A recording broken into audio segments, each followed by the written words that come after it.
You are born in the warm shallows of the Atlantic coast, in a cradle of coral and current. The water hums with invisible life, plankton drifting like dust in a golden beam. You are no bigger than a thumb, a fragile speck among millions, pulsing with the faint rhythm of something ancient and vast. The ocean doesn't welcome you. It doesn't even notice. It swallows you whole and waits to see if you'll matter. Your egg drifts through a forest of seagrass, a place meant to protect you, but it's more like a graveyard dressed in green. Every shadow could be death, a snook, a snapper, even another grouper. You twitch, translucent, barely a thought wrapped in flesh, your heartbeat sinking to the soft thunder of waves above.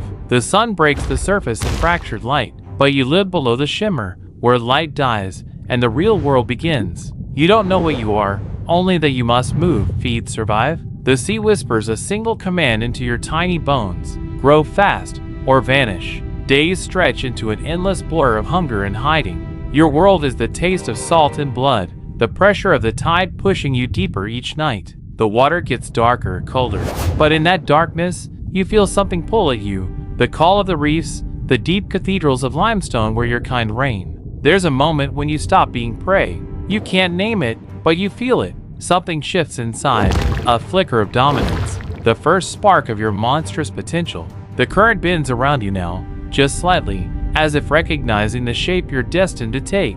In a world that forgets the weak by morning, you are learning how to be remembered. You drift into the reefs, like a ghost learning to breathe. The world here hums with motion, the click of shrimp, the low pulse of parrotfish tearing coral, the chorus of unseen things that never sleep. Every movement matters. Every mistake costs a life. You are larger now, thickening into muscle and shadow. Your skin has taken on the color of rusted bronze, mottled like broken stone, a camouflage earned through centuries of perfect deaths. You hover near the sea floor, gills flaring like slow fire, tasting the water for stories, blood, decay, life. Hunger becomes your language. A crab scuttles across the sand, unaware of the vacuum waiting beneath the coral ledge. You open your mouth, and the ocean rushes in. Everything, sand, shell, silence, collapses into you. You don't bite. You consume. That's what it means to be a Goliath, to swallow the world before it swallows you. But the reef is a battlefield painted in patience. Barracudas patrol the blue edge. Reef sharks circle, their shadows cutting through sunlit dust. You stay still. Stillness is survival. Movement is death. The predators glide past, fooled by your stillness, and you realize survival isn't about strength, it's about invisibility. Days stretch into years. The reef changes faces with each storm. Coral crumbles, sand shifts, and the skeletons of your meals pile up like memories beneath your lair. You begin to understand the hierarchy of hunger, the ones who kill fast, the ones who wait, and the ones who simply outlast. But there's a loneliness that lives in the quiet. You are a relic in a world that evolves too fast. The reef once thrived with your kind. Now it's thinning.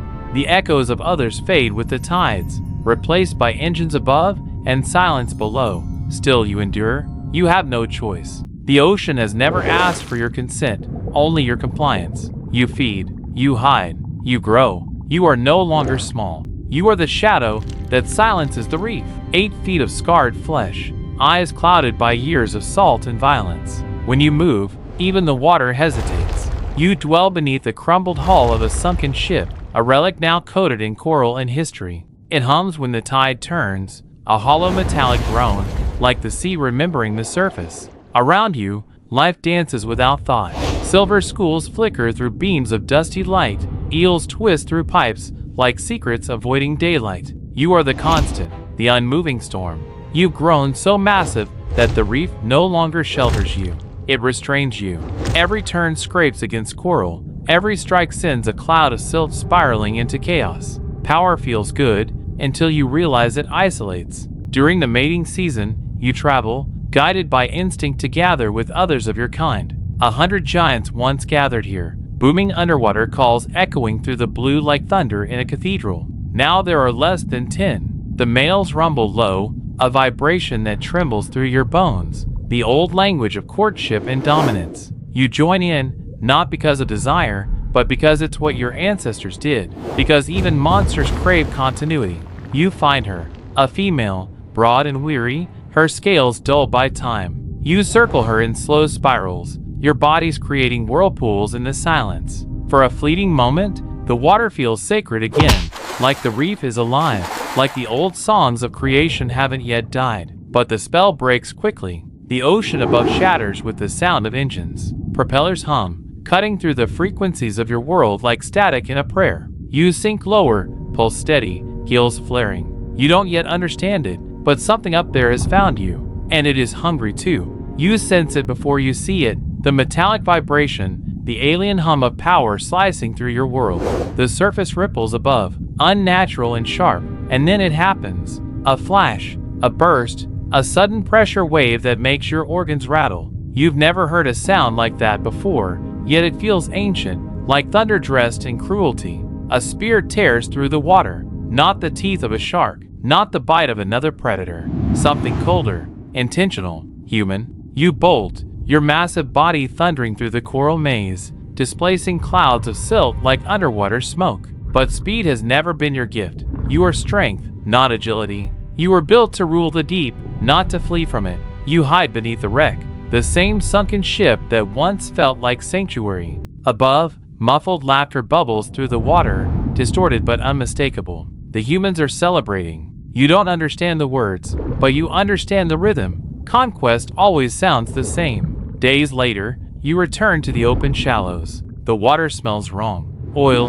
blood, metal, hooks dangle like false stars, baited with flesh and deceit. You've learned that the ocean has two predators now, the ones that hunt to live, and the ones that hunt to feel alive. Your kind is vanishing. They call you the grouper that eats sharks, the beast of the wrecks, the legend of the reefs. But legends die faster than facts. For every generation that hatches, a dozen are lost to trophies, to meat, to the hunger of men who cannot stand to share the top of the food chain.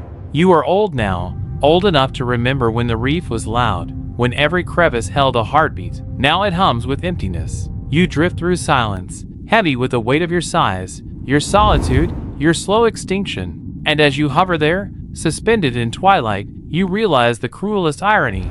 You were born to dominate the sea, yet your end will come from the surface. The ocean has no memory, but you do. You remember the first flicker of light through the seagrass, the first rush of hunger, the pulse of life so vast it felt eternal. You remember the chorus of your kind, the deep, resonant hum that once filled the water like a heartbeat beneath the world. Now, only your echo remains.